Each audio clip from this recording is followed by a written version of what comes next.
In the city of Setekwe, there lived a young man named Kabelo, handsome, wealthy, wild. He had it all, and spent it all. To Kabelo, money was meant to be enjoyed lavishly. He would say, "Why save money when I can die tomorrow? Why invest when someone else might enjoy the returns after I'm gone?" So he lived every day like a celebration, out until the music stopped. Kabelo's nights were filled with loud music, flashing lights, expensive alcohol, and women who praised him for his money. He drove the latest cars, lived in a mansion, wore designer clothes, and surrounded himself with men who called themselves friends, but were only there for the ride. But there was one thing Kabelo didn't see coming. One rainy night, drunk and speeding from a club, Kabelo hit a pedestrian. The person died on the spot. The police arrived. He was arrested, tried, and sentenced. Kabelo was going to prison. The news hit the city like wildfire. The media called him the reckless billionaire. But in prison, Kabelo had no spotlight, no bodyguards, no champagne. His friends vanished. The women blocked his number. Even his family stopped answering his calls. He was alone, completely, or so he thought. One afternoon, a prison officer walked in and said, "You have a visitor." Kabelo was surprised. He wasn't expecting anyone. But when he stepped into the visitation room, there stood Tabogo, his old schoolmate, the one he had looked down on, the one he once told, "Guy, you know day my level again." Kabelo was embarrassed. Years ago, Tabogo had tried to advise Kabelo, "Invest, my friend. Live smart."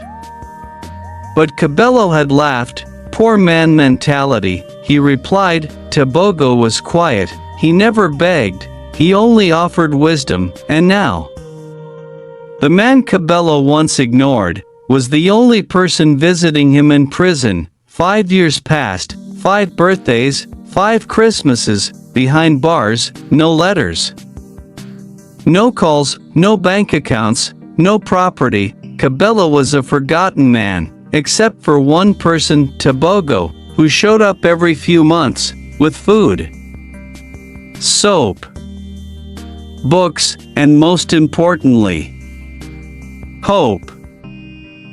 One morning, the warden came to his cell. "You've been pardoned," he said. Kabelo Badamo, "You're free to go."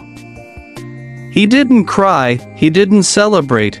He was numb. He had nothing to return to. The world he once ruled no longer had a space for him. With nowhere to go, Kabelo stayed with Tabogo, a small, neat apartment, far from the mansions he once knew. Tabogo gave him a room, shared his food, no questions, no judgment. Kabelo began doing small jobs, washing cars, helping in a market stall. The once proud rich kid that was now learning humility. One Saturday morning, Tabogo said, "Come with me. I want to show you something." They drove to a quiet neighborhood, clean compound, painted walls, fresh flowers in the garden. Tabogo turned to him and smiled. "This is why I kept coming back." Tabogo brought out a set of documents. "This house is yours." Kabelo looked confused. Tabogo continued, "Years ago, when you had money, I asked you to lend me some. You thought I wanted to beg. But I invested it. I built this house in your name. I saw you were burning your life down, and I knew you'd need a second chance. These tenants," he said, pointing at the building, "they'll now pay rent to you. You're the landlord."